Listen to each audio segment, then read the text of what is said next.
Welcome to Earth, a Love Story. I'm your host, Robin Lassiter.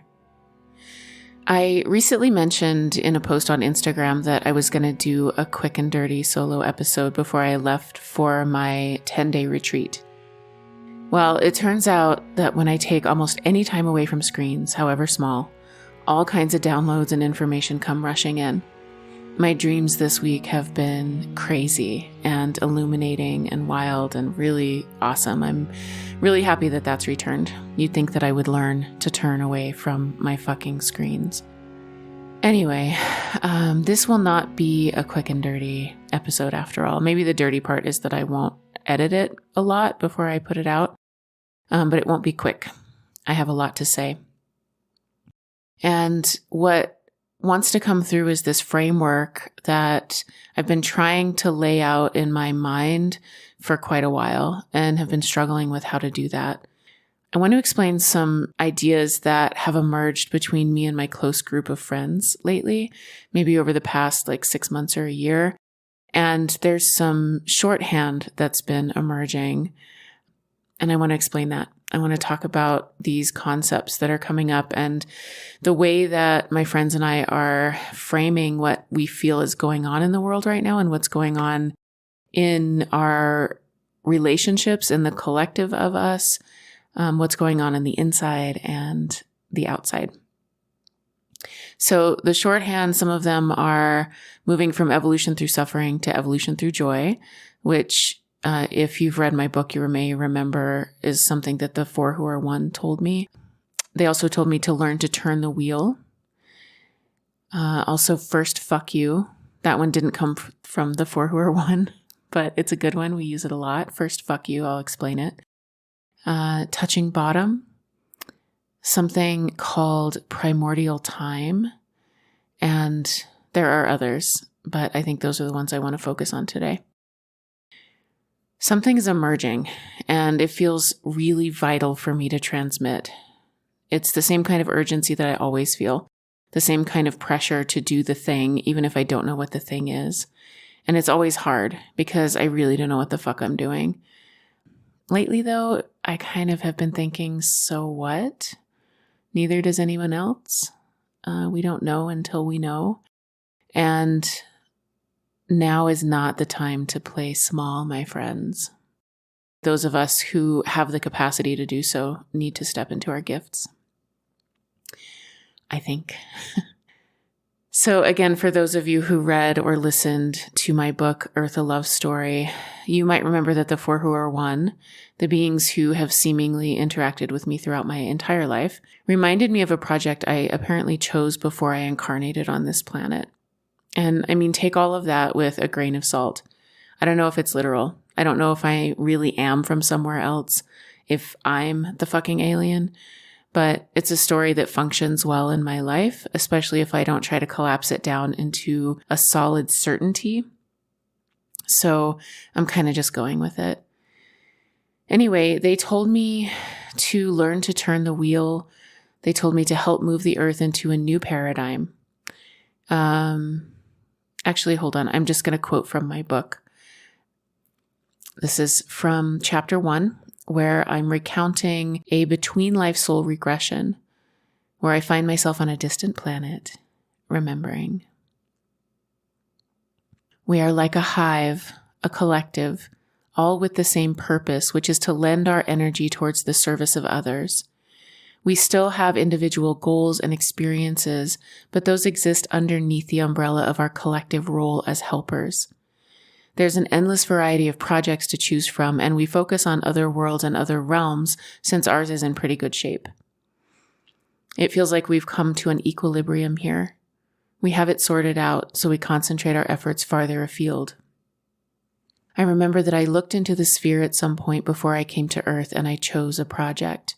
I stood right here and sorted through different options, pushing away amoebic blobs of floating gold that were actually fully formed blueprints of tasks. I sort of scrolled through them, flicking aside those that weren't interesting to me, looking for something I really wanted to work on. This is what I came across, and this is what I chose. Incarnate on Earth to assist in moving it from a paradigm of evolution through suffering to a paradigm of evolution through joy and creativity. Learn to turn the wheel deliberately. Change the program from a zero-sum game to a non-zero-sum game. No big deal. Okay, that's the excerpt from my book. And first of all, as hard as it was to hear that message, and as hard as it's been to integrate and make sense of and accept as some sort of reality or truth, even if I can't exactly pin it down, it has become my life's work. This is the core and central theme of everything that I do and teach. I wish it was pithier. I wish I could create a course with a catchy, marketable title. But no, they give me this mouthful of a mission instead. And by the way, sorry, as an aside, I've mentioned the Embodied Mystic course I'm teaching this year, dates to be determined. And many of you have signed up to be on the waiting list, which is awesome. I'm really excited. But I Googled Embodied Mystic, and it's a trademark name for someone else's work. So I'm changing the name. I'm secretly hoping that the 4 Who Are One give me something catchy. If not, it will be called, I don't know, something about evolution through suffering to evolution through joy. Or maybe I'll call it the Bridge Collective. I don't know. Stay tuned. But it's still going to happen. Thank you for being patient. Anyway, second of all, the beings, the 4 Who Are One, whoever they are. And in fact, any of the messages that seem to come from up above and far away all have the same kind of tone. Just do the thing, they say. Help change the paradigm on earth, they say. Don't worry about money or what people think of you, they say. The world is going to end. Hurry up, do something about it. You're 5, get on it. And if you've been listening to this podcast, as you know, I've struggled with these kind of messages for a long time. I tried to listen. I tried to raise my vibration and think happy thoughts and not think about the things I didn't want to attract and not worry about what people thought and not get caught up in, things like money and survival. And it just really didn't work for me. It wasn't effective. Turns out the more I tried to shove down and push away, the bigger and scarier my shadow grew. Eventually, I had to stop going up and out, and I had to start coming down and in. And that's fine. I now think of these messages as things that are given to me that I will then spend a lifetime working with, and they will unfold and spiral through time, and I'll understand them more and more and at different levels. And that's how it's meant to be and maybe designed. And part of the deal is that I had to learn not to bypass. I had to learn to go down and in. And what I still find extraordinary and was totally unexpected is that piece of wisdom came to me not from the 4 Who Are One, not from up above and far away. It came to me through her, the earth, the goddess, the divine mother, Inanna and Ereshkigal, the feminine. It came up through my body, through the soles of my feet. And she pulled me down into the mud and the blood of suffering on this planet and held me there until I stopped trying to squirm away, until I surrendered to her and to life here on earth as it is. I stopped trying to escape suffering, stopped trying to skip over the hard parts to get to the good parts. Turns out the price of entry into these realms of meaning and mystical communication and purpose on this planet in this often absurd life is the ability to hold paradox. So both and, suffering and joy, galactic ET light beings, and the divine feminine goddess Earth Mother herself. Up and out and down and in. She taught me that I had to go down to go up. It's just intrinsic in me. It's an old habit that I keep trying to find certainty in one thing or the other. So for a while, I tried to find ultimate truth in just going down and in. And that's what the goddess had shown me. She taught me that I had to go down to go up. That there's paradox here as well. That we don't go down to the underworld and stay there. We have to keep moving, and then something new happens, and eventually we come up and out of the underworld. because it is a great round. Reality is, turns out. Ereshkigal, the queen of the underworld, the one who's been holding all of the pain and suffering, is also called the Great Round. She's the Great Round, the uncried cry. And just like life isn't complete without her, life is also not complete without the upper world, without heaven and earth, without the realm of Inanna. It's around, both of them have to be together. So I'm figuring it out. I'm learning. I'm getting it.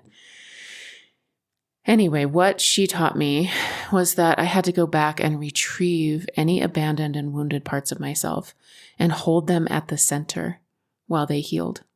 And that if I didn't do that, it was like I had one foot on the gas and one foot on the brake at the same time. I wasn't really going anywhere. My nervous system was shot, and I couldn't seem to mobilize in any direction. She showed me how to center the most vulnerable parts of myself and how to help them evolve. How to get the most stuck parts unstuck through unconditional love. And you've heard me say it before, I couldn't hate myself into becoming somebody I could love. I couldn't tell myself, buck up. Look how good you have it compared to other people. Like your suffering is so small compared to the suffering of other people. Stop whining and just do the thing. I couldn't nervous system hack, cold shower, 10x myself into action.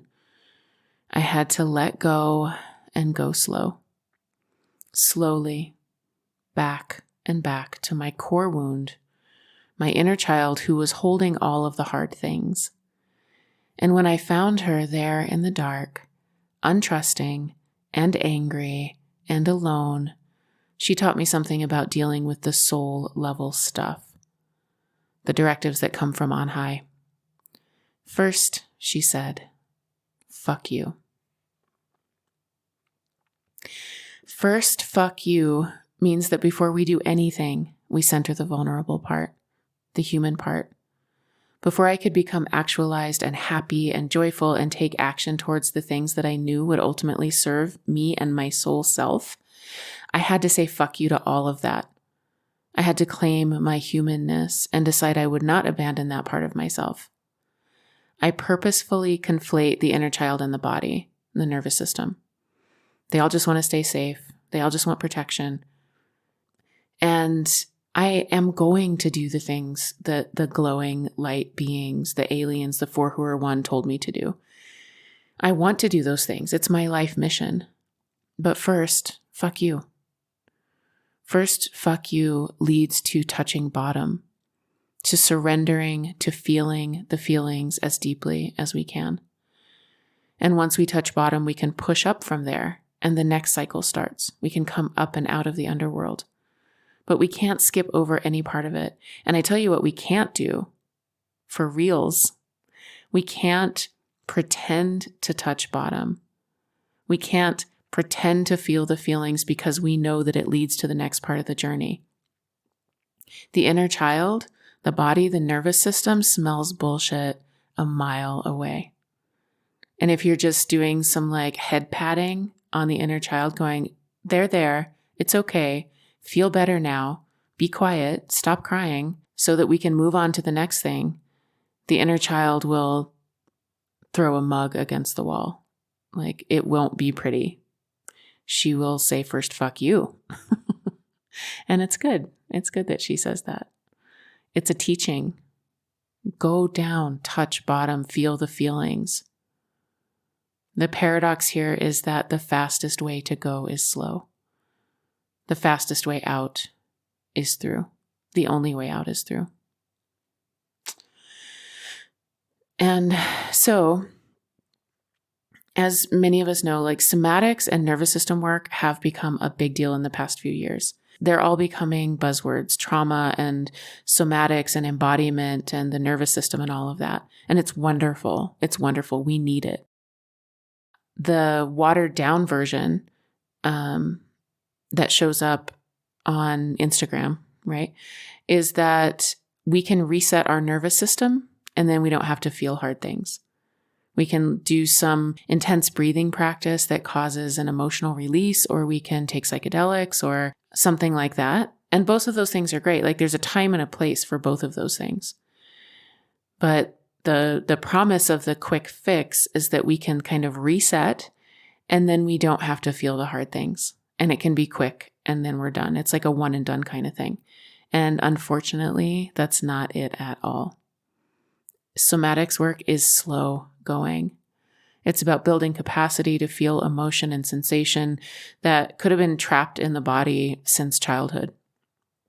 It's about not overwhelming our systems, not re-traumatizing ourselves. It's about slowly growing our capacity so that when a big sensation or emotion does arise, we can feel it. We have space to feel it without dissociating. And I've said it before and I'll say it again, no shade to dissociation. It's one of the ways we cope with being on this planet. If we're constantly dissociated, a little half in and half out of the body, which was my experience, I was always like, it just felt so unsafe to be inside the body. I was always just a little outside of it. Makes it really easy, or maybe not really easy, but easier to have out-of-body experiences and to tap into these other states of consciousness that don't seem to reside directly in the physical body. But it also I'll speak for myself. It limited my emotional range and shut me off from a huge, vast, rich arena of feeling and sensation and rapture and aliveness. That's not what it's about. It's not about only feeling good things or having a small capacity for feeling. It's about growing our capacity so that we can actually feel more. And oftentimes when we do somatics work, it gets worse before it gets better, or it feels worse before it feels better. It's hard work. It's just fucking hard work. I don't know what to say. It's beautiful work. It's, to me, completely necessary work, especially when we get to a point where we can think about our thoughts and feel about our feelings. Like we have some sort of awareness of ourselves, like, okay, I understand I have this childhood wound and I understand that's why I act like, who's that comedian? I can't remember her name, but she says something like a raccoon trapped in a garbage bag when somebody confronts us. Like, okay, I get it. That's why I act that way. I understand. And that's wonderful and necessary, but that understanding alone for me didn't fix it. It didn't get me out of my body's stuck reactions. My body was just waiting for danger all the time. Hypervigilance, fear, fight or flight, freeze. Like I think I was really good at all of them. Dissociation, all of it. So it's not about getting still and static and like flatlining and only feeling vaguely pleasant things. It's about expanding our range of feeling, expanding our resilience. It's about getting dysregulated and then regulated again. Just like in relationship where it's like rupture and repair. There's a background frequency that arrives where we can experience these things and it doesn't blow the system apart. Whether in relationships with rupture and repair or whether in somatics and embodiment with feeling all of these big feelings. It's about riding the waves instead of being crushed beneath them. And eventually we can feel all of the past things. Like we feel everything. We kind of clean out or clear out all of this stuck sensation that's been in the body for a really long time. And we do it slowly and safely. And then the emotions and sensations start to flow and we start to feel what it's like to be alive in the moment. The example that I use with clients is that there's a dam and behind it is this enormous lake. And the lake is all the things that we haven't felt, but that are still in the body waiting to be felt, waiting to be witnessed and seen and felt for healing and release. And if we just blow open the dam and it all comes rushing through, it's way outside of our capacity and it can actually re-traumatize us and it's too difficult. But if we can put a little crack at the top of the dam, like wear down a little spot so that a trickle of water starts to come over. and we start to feel things a little bit at a time, that eventually all the water will come out of the lake, and then what is left is a stream or a river, and it's an experience of flowing with life, and we have the capacity for it. We can experience it, we can hold it, and it becomes rapturous instead of terrifying. That was the promise when I started doing somatics, and like, spoiler, it works. It's just hard work, but it does work. So eventually, yeah, we feel what it's like to feel alive, the good, the bad, and the ugly. And instead of it being too much, we can take it. We can surf the waves. And actually, somatics and the nervous system, all of that work is a whole podcast episode. I can't fully get into it all here. But I do think that there's a reason why all of that, why embodiment and somatics and the nervous system are becoming known in the culture, why we're talking about it, why we're doing this work. And I think that we've been collectively exploring this because, and here's the really edgy thing that wants to be said, and the whole reason that I wanted to do this podcast episode. We're exploring this because we need to expand our capacity to feel joy, to feel bliss. It's time now for the high vibrational thing, the thing that I had to like reel away from and say, fuck you to. First fuck you, but now it's like, because of endless fucking paradox that never can be collapsed down into a single thing, it's not that the high vibe thing wasn't true or doesn't work. It's just the timing was wrong. Because the world needs us to hold a high frequency, a different frequency. Or maybe this is just me. And honestly, if you are struggling, if you're suffering, if you feel like the sensations and emotions that are threatening to be felt are completely overwhelming, then this probably won't resonate for you. And that's fine. Don't worry about it, because first, fuck you. Like, first, take care of the inner child. That has to happen first. It just doesn't work without it. And I have to say this other part. This is what really wants to come through. That those of us who are ready for it, like, it's time to start feeling joy. And it's like, what? In this economy, in this war-torn world, joy? Are you serious? I know. But it's not just joy, it's all the feelings, but we've been down in the suffering for a while, so now we have to feel the other side of it, joy. Because what's coming is going to require that we do something different as humans than we've done in the past. And that's hold both. And it starts with grief. This whole process starts with grief, with suffering, with rage, with agony, with pain. It starts with those more obvious things that we've shoved down into the underworld, into the shadows. And slowly over time, over years, we start to be able to feel again. We find ourselves, just me, crumpled on the floor crying, not sure if we'll ever get up. And then maybe we find ourselves dancing or rocking or humming or breathing ourselves through an intensity of pain that we couldn't have handled a year ago. I've seen it in myself. I've seen it in my clients. It's definitely a thing. We can grow capacity. And eventually we find that we don't have a lot of pent-up grief and rage and pain anymore. We touch bottom. We get like the lake empties out. And that's when, because nothing ever stays still in creation. Nothing ever, everything changes, everything moves and shifts. So that's when, out of the blue, totally destabilizing, joy starts to creep in. And the crazy thing is that joy and hope and bliss feel as terrifying as grief and rage and pain felt just a little while ago.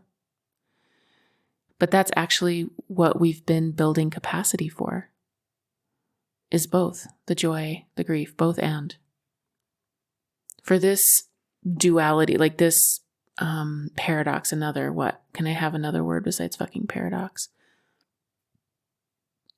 Whatever. To describe this thing that I'm talking about, I think about an experience I had in meditation once where I went into the underworld of my own soft belly, down and down, and I called forth my own divine feminine archetype, like who I was going to evolve into. I called forth my wisest and most alive and compassionate future self, specifically the feminine part of me. And I don't know what I expected, but I was shocked to find that she was warm and loving and wry, and she had like sparkly, twinkly eyes and liquid limbs and an easy laugh.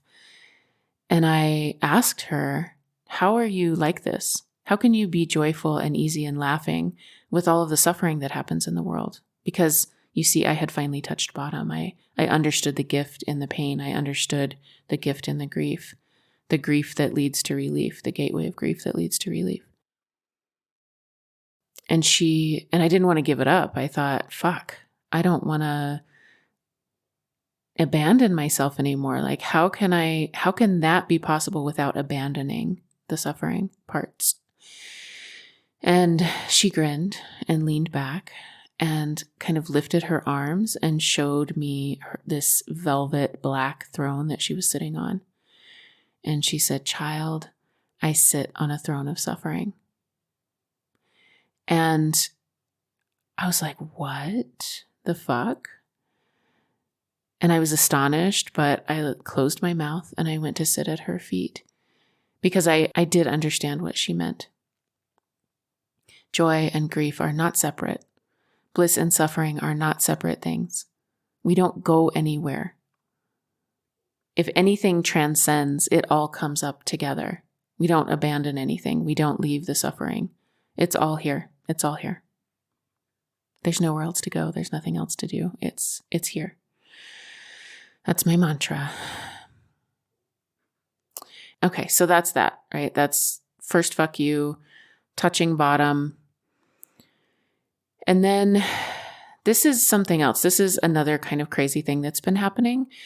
But as I've been able to start to embody joy and ease and presence, really, like as the old stuff has been cleared out and my body is living in the present instead of the past, right? Like I'm not bracing for the blow. I'm not bracing for the horrible thing to happen. I'm living in the moment, and in the moment, there's no tiger in the dome with me. My life is not in danger right this minute.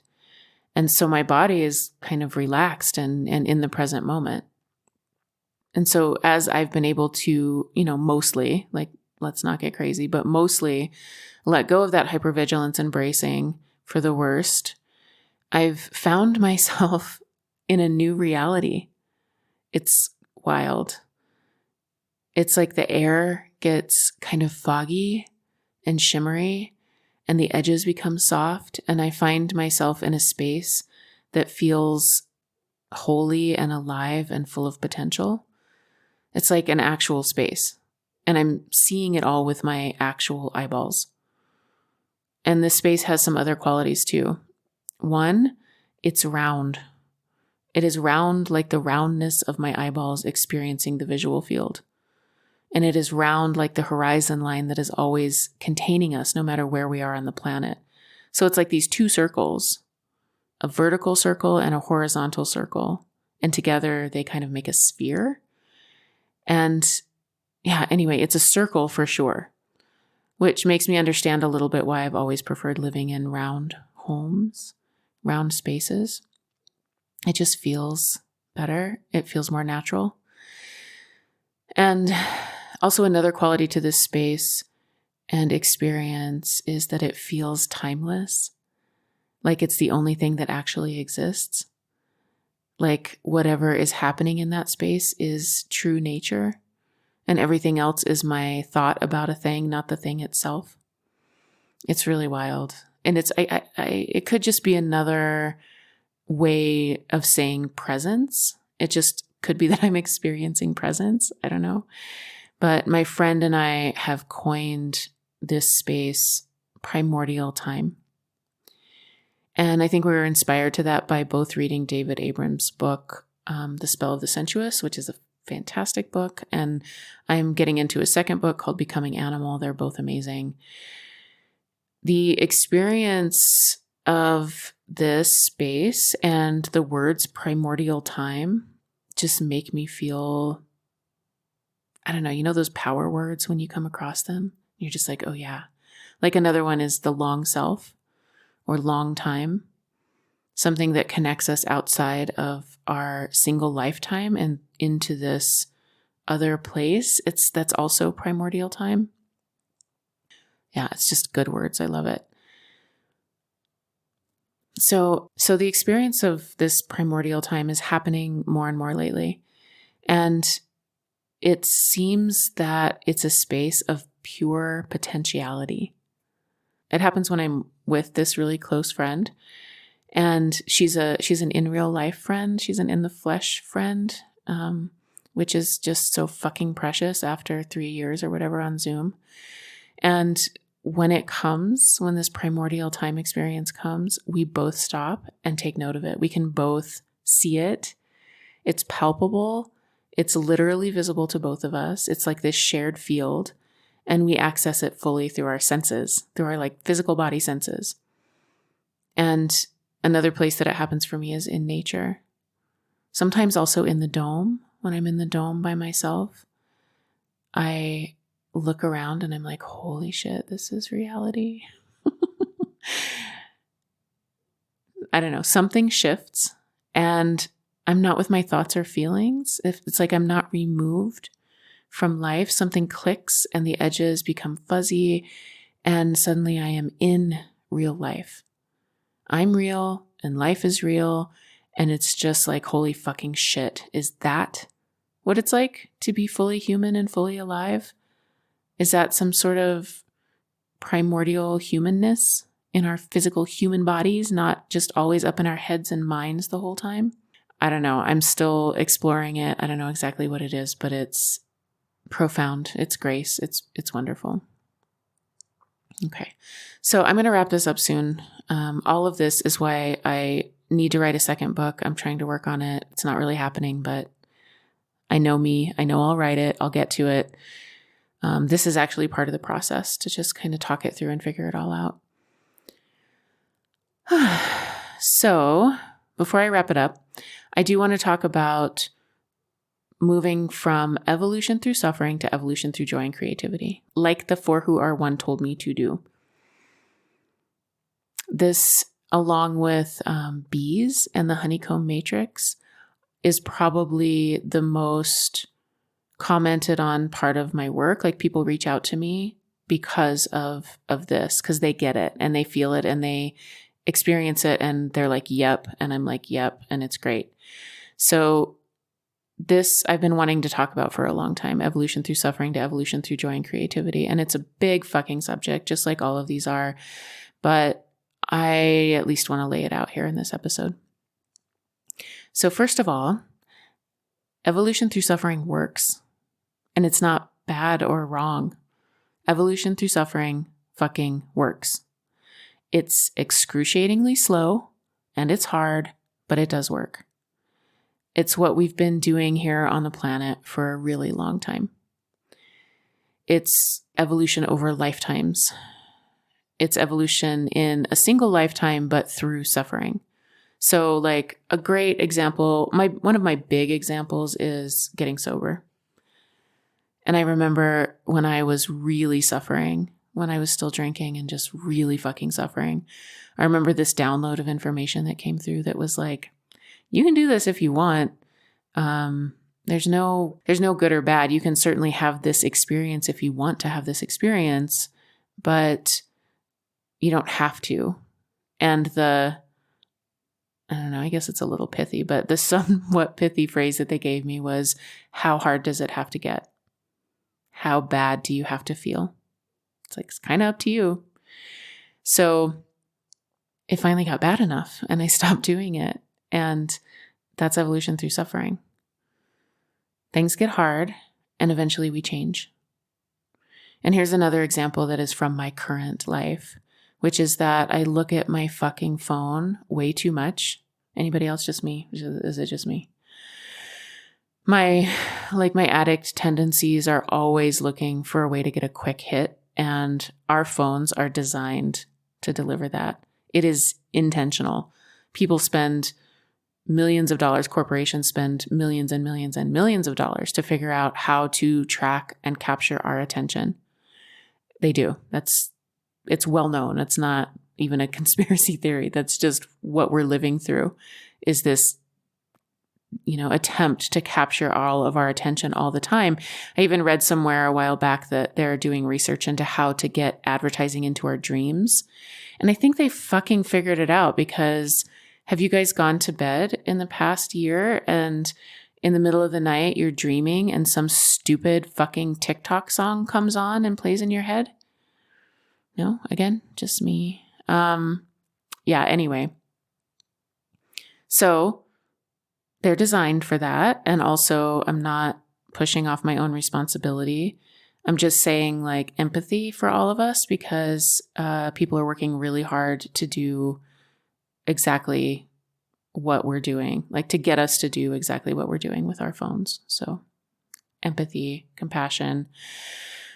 And so anyway, it's just really easy to turn to the phone for a quick hit of dopamine, and then over and over and over again. And that's why I'm doing this digital detox. And I am doing it. I know that I'm in front of a screen right now, and I'm going to be working on this episode. And I've put out a couple of things, but I really am pulling back and easing into this full digital detox that will happen as I get closer and closer to this 10-day retreat, in which there will be no screens, which will be wonderful. But I'm having to remind my brain what it's like to have to work a bit for dopamine. Anyway, back to evolution through suffering. I will be on my phone until every drop of dopamine is squeezed out of my poor, tired brain, and I feel lifeless and dry-eyed and hollow. And eventually, it will get so uncomfortable that I'll make a change. I will turn off the phone.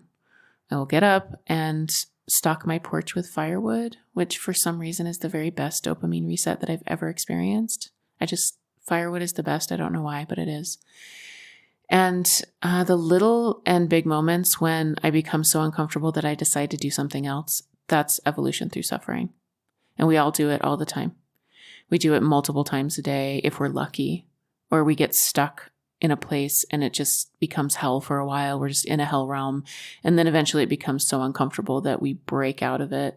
And a lot of times the way that we break out of it is grace, just fucking grace. Something helps us, we have a moment of clarity. That's why when like addicts, alcoholics, if they come to me for help at all, if we ever talk about that in client sessions or anything like that, there's not really, in my opinion, a whole lot to do about it until that moment of clarity comes, until like the suffering is enough so that something changes and there's a moment of clarity. And then if you get that moment of clarity, this is my best advice for addiction. If a moment of clarity comes, grab it with both fucking hands and do something different. Just take it and run, because they don't come very often and we get acclimated to suffering. So the suffering gets more and more and more in between the moments of clarity. Anyway, tangents. Okay, so that's evolution through suffering. Evolution through joy is something else, and I am still discovering it. I don't really have my head fully wrapped around it. I'm still trying to figure it out, but I know that it has to do with joy and with bliss and with doing things that we know are good for us, even though they're harder than the things that are easier and there's more suffering. It's like intelligent suffering instead of dumb suffering. Yeah, I don't know. I'm still trying to figure it out, but I think it has to do with turning towards the hard things because we know that they're good for us. Instead of waiting until we're suffering so much, we decide we have to make a change because we just can't stand it anymore. And again, like, here's the paradox. Like, that's where cold showers or life hacks or going for a run. Yes, fuck, I used to be a runner and I'm being called back to it again. And it's so hard and I hate it. But that's the thing. It's like those things are evolution through joy and creativity because we think that they're the hard thing, but they're actually the thing that brings us bliss and joy. And once we've cleared out a lot of the past stuff, a lot of the shadow stuff, a lot of the things that were keeping the body fixed and scared and braced and hypervigilant, and we're just constantly trying to manage like our narrow range of experience in a narrow range of capacity, which, you know, trauma, this is just what happens. There's no blame, shame, none of that. Once that stuff gets cleared out, once there's a river instead of a lake behind a dam, we can start choosing things that are good for us. We can start choosing and cultivating joy, choosing and cultivating the experience of bliss in the body, choosing, and I still have such a hard time saying this, choosing the high vibrational thing, leaning closer to non-duality. The trick to all of this that makes it possible is to continue to sit on the throne of suffering. Evolution through joy cannot be achieved by trying to get out of anything. I can't grasp or cling or wish or scramble my way out of suffering into evolution through joy. I had that realization. I had that realization today, actually, during a meditation. Going on this retreat, like it's a big deal. I'm a little nervous. And I'm watching my mind running around like a scared rabbit looking for safety. Can I get it here? Can I get it here? Can I get it here? Where can I go? Who's going to rescue me? What can I do? I need that hit. I need a dopamine hit. I need something. I need a distraction. Because I'm afraid. Like part of me is afraid. And so I sat with that in meditation and I looked at it. And just looking at it, I was like, oh, I'm terrified. I'm scrambling. I'm grasping. And that quote that I love so much that's in my book from Chogyam Trungpa Rinpoche that says, oh God, I don't remember the exact quote. Something like, the bad news is we're falling through the air, nothing to hold on to, nothing to stop us, nothing to grasp onto. And the good news is there's no ground. And that's kind of that's kind of like the somatic realization I got to. It's like, this is as safe as we're going to get. And I need the high view. I need the high vibration. I need the soul stuff to remind me that both life and death are actually safe. And what I'm doing here is just ushering this animal body through it. I don't know. All of the things still apply though. Like all of the things that happen through evolution, through suffering, that happen, all the realizations that I've had, all the things still apply, which is first, fuck you, which leads to touching bottom, which I hope is like a common experience, will lead to primordial time. If you've had that experience, like if you're one of my clients and you work with me and you know what the fuck I'm talking about, please let me know, because that would be very affirming to be like, okay, yep, that's the path, primordial time. Coming through evolution through suffering, then into evolution through joy, and something new, something novel, something that happens like every moment becomes a new moment. We're not stuck. We're flowing with life. We become the space that life herself moves through. And if the goddess, the planet, the feminine, the lady, whoever, however we want to call her, the great cosmic mother, the great mother, the divine feminine, if she wants anything from me, she wants me to feel life herself moving through me. Like as an act of creation and evolution. Abso-fucking-lutely. And I'm in service to her. So that's why I'm going, all right, we'll see if we can figure this out. Yeah. So doing all this because the earth herself and her people and creatures, and it feels like reality itself needs us to have the capacity to feel the rapture of being alive. It's how we learn to turn the wheel so that something different can happen. And this, I think I'm talking to the Bridge Collective. Like, I think that those of you who understand what I'm talking about, like if any of this sinks in and you're like, yeah, I get it, I consider you part of the Bridge Collective. We're on the edge of creating something new as structures in the world seem to be falling apart. I don't want everything to fall apart. I'm not one of those people that's like, we need a great reset and then we'll get rid of all the current systems and then it'll just be bliss. It's like, no, I don't think so. I think that will be a lot of suffering.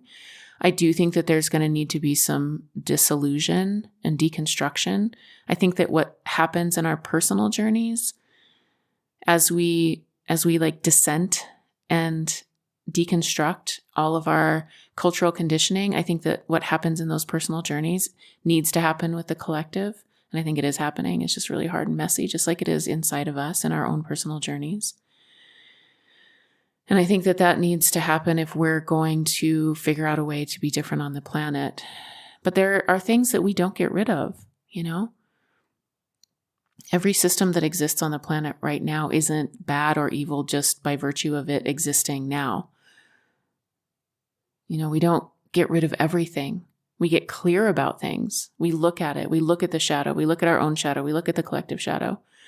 And probably through evolution, through suffering, we look at the suffering, we look at the pain, we look at the injustice, we look at the things that don't work, and we change something. We decide to change because it's too painful. And maybe if we can go through that process, then collectively we can go through evolution through joy.